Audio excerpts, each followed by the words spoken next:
మహోన్నతుడైన యేసుక్రీస్తు ఘనమైన నామంలో ప్రేమధార టీవీ వీక్షకులందరికీ శుభములు తెలియజేస్తున్నాం. నేటి మన ధ్యాన భాగంగా అపోస్తల కార్యములు 6వ అధ్యాయం 1 నుండి 15 వరకు ధ్యానించుకుంటాం.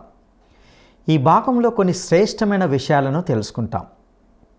శిష్యుల సంఖ్య పెరగడంతో గ్రీకు భాష మాట్లాడు యూదులకు, హెబ్రీ భాష మాట్లాడు యూదులకు మధ్య ఆహారం పంచిపెట్టడం విషయంలో వివాదం ప్రారంభమైంది.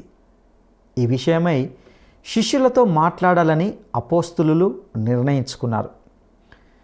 ఆహారం పంచిపెట్టడం కంటే ప్రభువు వాక్యాన్ని పంచిపెట్టడం, ప్రార్థనలో గడపడం తమ ప్రథమ కర్తవ్యమని అపోస్తులు భావించారు. జ్ఞానముతో పరిశుద్ధాత్మతో నిండిన 7 నమ్మదగిన వ్యక్తులను ఎన్నుకోమని అపోస్తులు శిష్యులకు చెప్పారు. ఆహారం పంచిపెట్టే బాధ్యతను జ్ఞానంతో నిండుకొనిన ఆత్మపూర్ణులైన 7 సంఘం ఎన్నుకుంది. అపోస్తులు వారిని ఆ పనికి నియమించారు. అపోస్తులు నిరాటంకంగా దేవుని వాక్య పరిచర్యను కొనసాగించారు. వారు స్టెఫెను అను వ్యక్తికి ఈ పనిలో ప్రధాన బాధ్యత అప్పగించారు. అతడు జ్ఞానముతో పరిశుద్ధాత్మతో నింపబడిన వ్యక్తిగా తన్ను కనపరుచుకున్నాడు.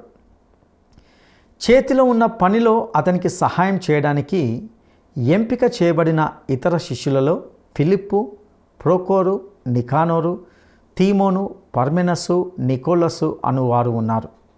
అపోస్తులు వీరిపై తమ చేతులుంచి ప్రార్థించారు. ప్రార్థన ముగిసిన తర్వాత 7 శిష్యులు తమ పనిని ప్రారంభించారు. స్టెఫెను అద్భుతమైన పనులు చేయడం ప్రారంభించినప్పుడు కొంతమంది అతని సందేశంతో వాదించడానికి ప్రయత్నించారు. అయినప్పటికీ వారు అతనిలో లోపం కనుగొనలేకపోయారు. బదులుగా స్టెఫెనును ఉన్నతాధికారుల వద్దకు తీసుకుని వచ్చారు. అక్కడ అతనికి వ్యతిరేకంగా తప్పుడు సాక్ష్యం చెప్పారు.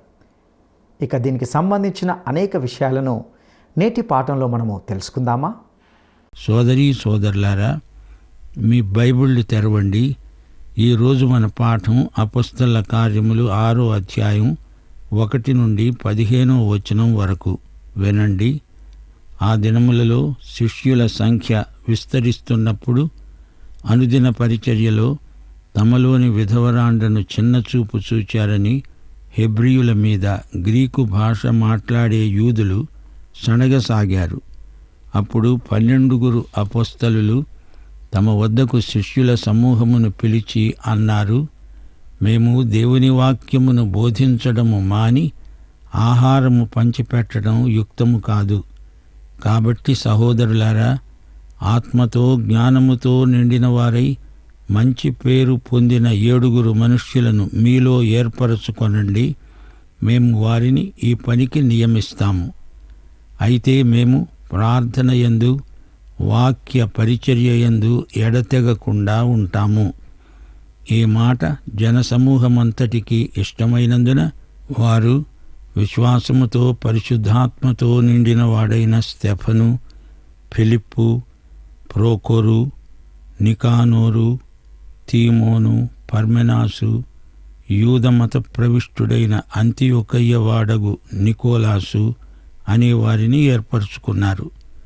వారిని అపోస్తలుల ఎదుట నిలువబెట్టారు. వీరు ప్రార్థన చేసి వారి మీద చేతులుంచారు. శ్రోతలు వింటున్నారా? ప్రథమ సంఘంలో విభేదం పుట్టుకొచ్చింది. అననీయ సప్పీరాలు విశ్వాసులే, రక్షించబడిన వారే, గాని వారు ఆదిమ సంఘంలో నిలువలేకపోయారు. వారిలో అబద్ధం ఉంది. ఇప్పుడు ఈ అధ్యాయంలో సంఘంలో కొందరు సణగసాగారు. అపోస్తలులు సంఘ పరిచారకులను నియమించారు. ఆ పరిచారకులలో ఒకడు స్టెఫను. ఇతడి మీద అభియోగం మోపి ఇతన్ని బంధించారు. విచారణ కోసం అతన్ని న్యాయస్థానానికి ఈడ్చుకొచ్చారు. సంఘ చరిత్రలో అవి ప్రథమ దినాలు. అందరూ సమిష్టిగా ఉండాలని ఆశించారు. అలా అట్టే కాలం ఉండలేకపోయారు. సంఘములోకి శరీరానుసారమైన మనస్సు ప్రవేశించింది. గ్రీకు వారు హెబ్రీయులపై సణిగారు. వీరి మధ్య జాతి భేదమేమీ కాదు, భాషాభేదం మాత్రమే. భాష వారి సంస్కృతిని వ్యక్తం చేస్తుంది. యెరూషలేములోని యూదులు మోషే ధర్మశాస్త్రాన్ని అనుసరిస్తారు. ఈ ఇరుపక్షాల వారి మధ్య అభిప్రాయ భేదాలు తలెత్తాయి. ఆ రోజుల్లో యెరూషలేము సంఘంలో ఇంచుమించు 25,000 మంది విశ్వాసులున్నారు. ఆదిమ సంఘం ఆదర్శ సంఘం, ఏ లోపము లేనిది అనుకుంటున్నారా? అప్పటి సంఘం అధికార చైతన్యం గల సంఘం. ఇప్పటి సంఘం సమస్యాత్మక చైతన్యంతో సతమతమవుతోంది అంటూ కొందరు సిద్ధాంతీకరిస్తారు. అది సరికాదు. నాడు నేడు సంఘానికి అధికారము, సమస్యలు ఉన్నాయి.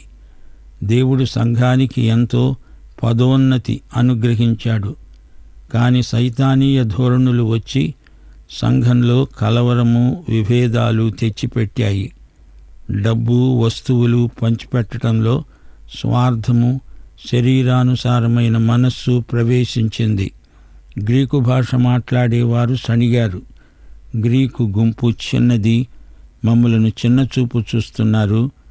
మా మధ్య ఉన్న విధవరాండ్రను హెబ్రీ విధవరాండ్రతో సమానంగా చూడరెందుకని? ఇంత పక్షపాతమా? ఈ సంగతి అపోస్తలులకు ఫిర్యాదు చేశారు. వారు ఈ సమస్యను జాగ్రత్తగా పరిశీలించారు. మేము వాక్య అధ్యయనం చేయాలి, వాక్యం ఉపదేశించాలి. ఈ విధంగా సమయమంతా ద్రవ్యం పంచటంలో గడపటం భావ్యం కాదు. అది మీరే చూసుకోవాలి. మేము ప్రార్థన చేస్తాము అన్నారు. అపోస్తలులు ఈ పరిచర్య కోసమై నమ్మకమైన వారిని ప్రత్యేకించి నియమిస్తాము అన్నారు. ఈ రోజున కొన్ని సంఘాలు కాపరి మీదనే ఈ బాధ్యతలన్నీ పడేశారు. సంఘం ఎదుగుదలకు ఇదొక ఆటంకమై చిల్లర గొడవల్లో పడి ఆధ్యాత్మిక క్షీణం ప్రాప్తిస్తోంది. పరిచారకుల అర్హతలేవి? ఆత్మతో, జ్ఞానంతో నిండిన వారై ఉండాలి. నలుగురిలో మంచి పేరు పొందిన వారై ఉండాలి. ఎఫెసీ పత్రిక 5వ అధ్యాయం 18వ వచనం, మద్యముతో కాదు, పరిశుద్ధాత్మతో నిండిన వారే పరిచారకులవ్వడానికి యోగ్యులు. ఆధ్యాత్మిక సత్యాలను వ్యక్తిగతంగా అన్వయించుకోగలవారే జ్ఞానులు. ఆధ్యాత్మికమైన దృక్పథంతో సమస్యలను పరిష్కరించగలవాడే జ్ఞాని. స్టెఫనుకు ఈ యోగ్యతలన్నీ ఉన్నాయి. ఆత్మ ప్రేరణతో స్టెఫను మాట్లాడుతూ ఉంటే ఎవరూ ఎదిరించలేకపోయారు.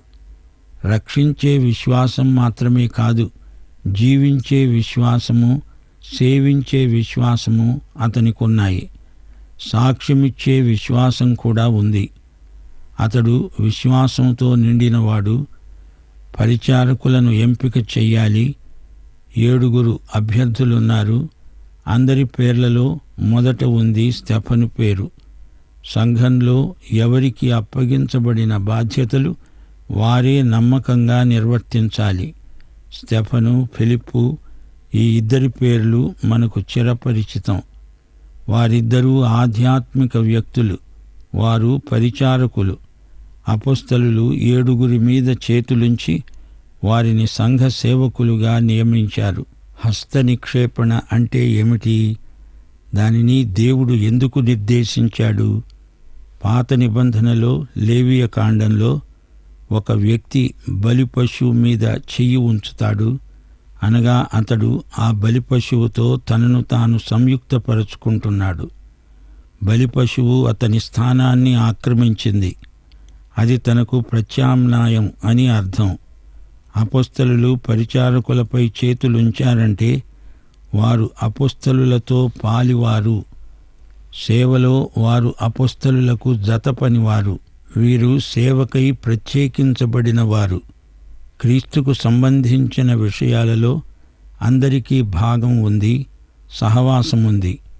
విశ్వాసులందరి పక్షాన వీరు సేవ చేస్తారు.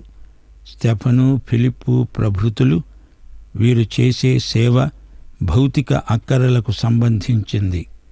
సంఘ బిడ్డల అక్కరలను సంఘమే తీరుస్తుంది. అది ఆదిమ సంఘ విధానం. సంఘ బిడ్డలకు ఏది అవసరమో అది సంఘము బాధ్యత.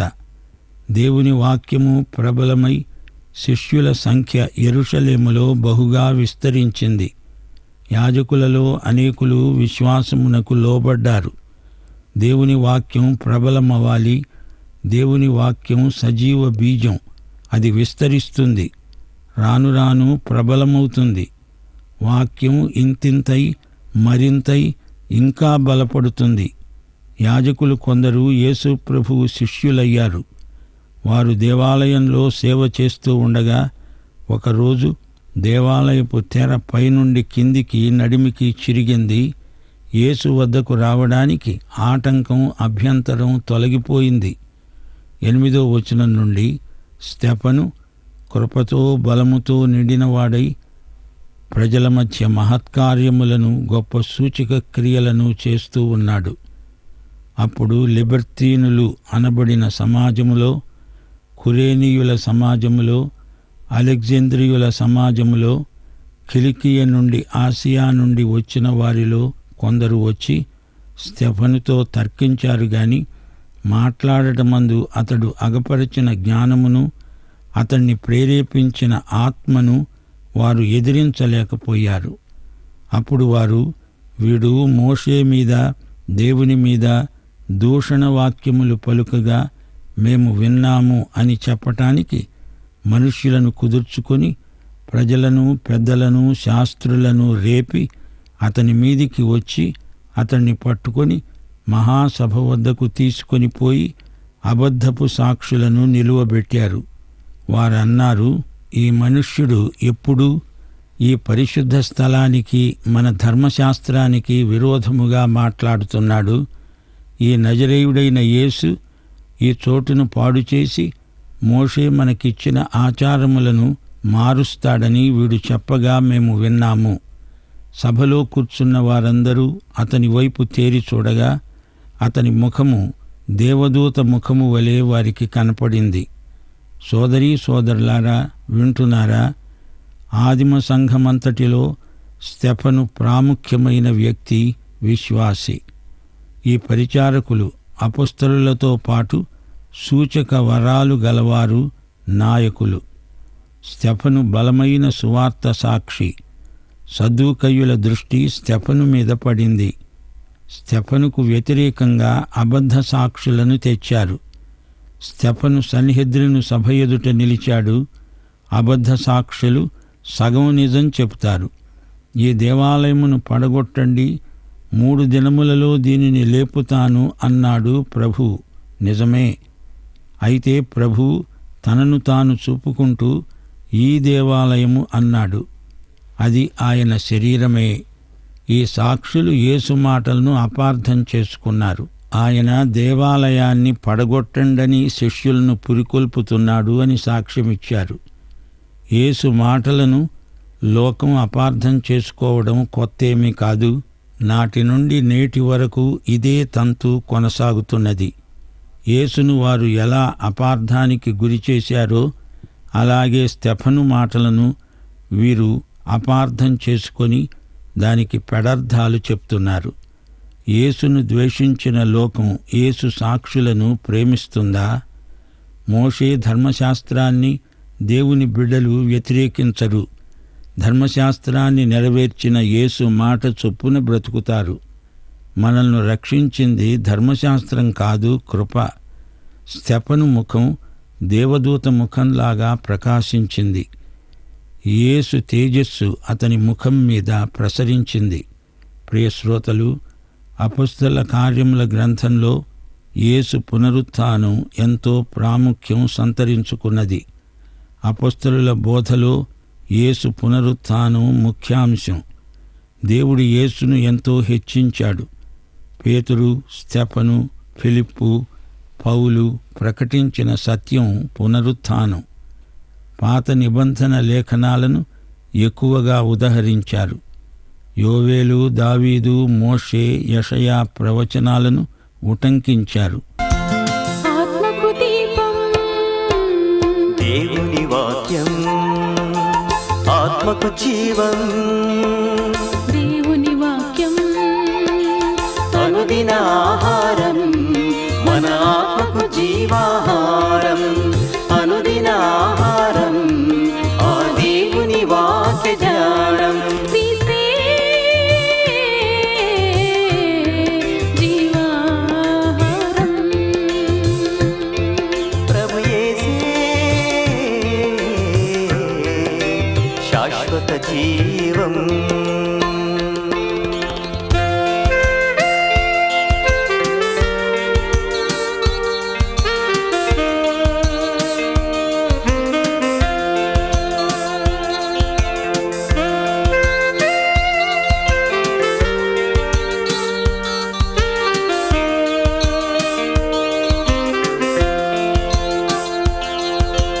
ఆత్మకు దీపం దేవుని వాక్యం ఆత్మకు జీవం. దేవుని వాక్యం అనుదిన ఆహారం ఆ దేవుని వాక్య ధ్యానం. అనుదిన ఆహారం ఆ దేవుని లూకాసు వార్త 24వ అధ్యాయం 27వ వచనం. మోషే సమస్త ప్రవక్తలు మొదలుకొని లేఖనములన్నిటిలో తనను గూర్చిన వచనాలు, వాటి భావము యేసు ఎమ్మాయు మార్గంలో శిష్యులకు బోధపరిచాడు. పాత నిబంధనలో యేసును గురించిన వచనాలు, ప్రవచనాలు ఎన్నో ఉన్నాయి. పునరుత్థానుడైన యేసు శిష్యులకు తెలియజెప్పిన అంశాలకు అపొస్తలుల కార్యముల గ్రంథం వ్యాఖ్యానమని చెప్పవచ్చు.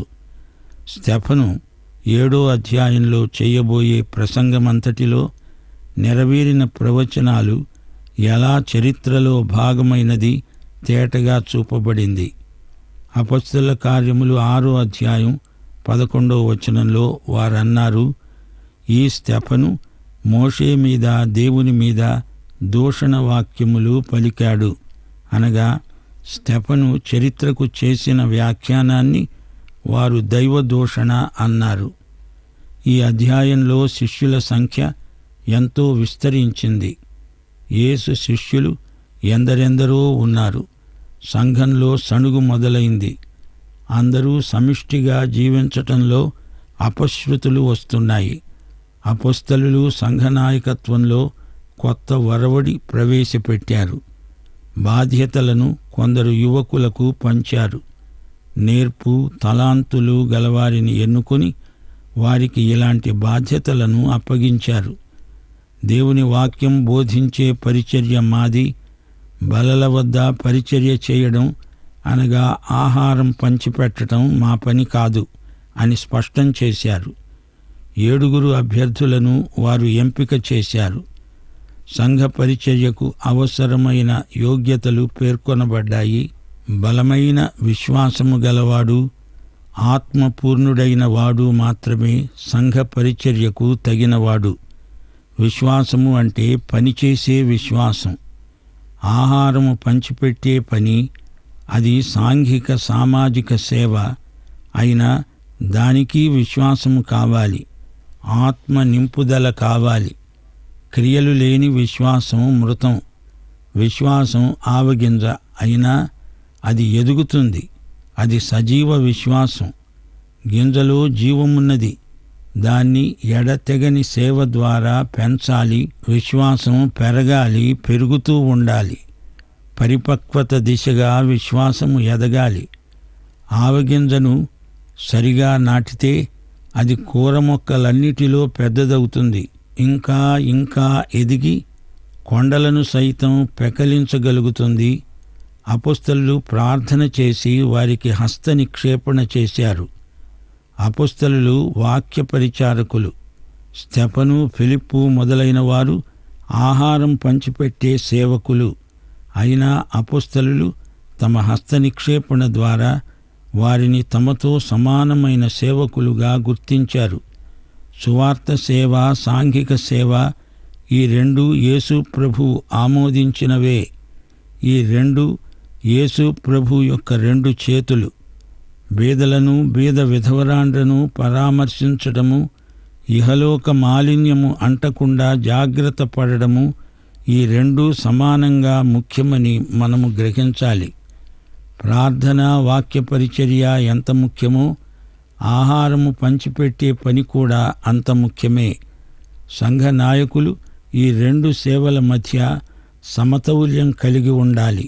పరిచారకులందరిలో స్తెఫను, ఫిలిప్పు పేర్లు ముందు చెప్పబడడం విశేషం.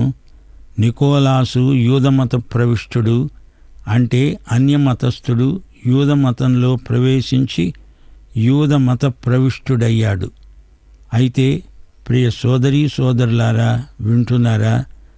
క్రైస్తవ మత ప్రవిష్టులని ఉండరు. యూదులది మతం, కానీ క్రైస్తవులకు మతం లేదు, క్రీస్తే ఉన్నాడు. పౌలు ఏమన్నాడు? నా మటుకైతే బ్రతకటం యూదమతం అన్నాడా? నా మటుకైతే బ్రతుకుట క్రీస్తే అన్నాడు. క్రీస్తును నమ్మిన వారికి క్రీస్తే బ్రతుకు. బ్రతకటం అంటే క్రీస్తే. మనలను రక్షించింది మతం కాదు, క్రీస్తు. లోకంలో అనేక మతాలున్నాయి, కానీ క్రీస్తు ఒక్కడే. దేవుని వాక్యము ప్రబలమైంది, వాక్యం పెరిగింది, వృద్ధి చెందింది, వ్యాపించింది. వాక్యం ప్రబలమవుతున్న కొద్దీ శిష్యుల సంఖ్య విస్తరించింది. యేసు శిష్యులు సంఖ్యలో ఎలా వృద్ధి చెందుతారు? మత్తయి సువార్త 28వ అధ్యాయం 20వ వచనం. ప్రభు అన్నాడు, నేను మీకు ఏ ఏ సంగతులను ఆజ్ఞాపించానో వాటినన్నిటినీ గైకొనాలని వారికి బోధించండి. ఇదిగో నేను యుగ సమాప్తి వరకు సదాకాలము మీతో కూడా ఉన్నాను. శిష్యులు ఇంకా అనేక మందిని శిష్యులనుగా చేయాలి.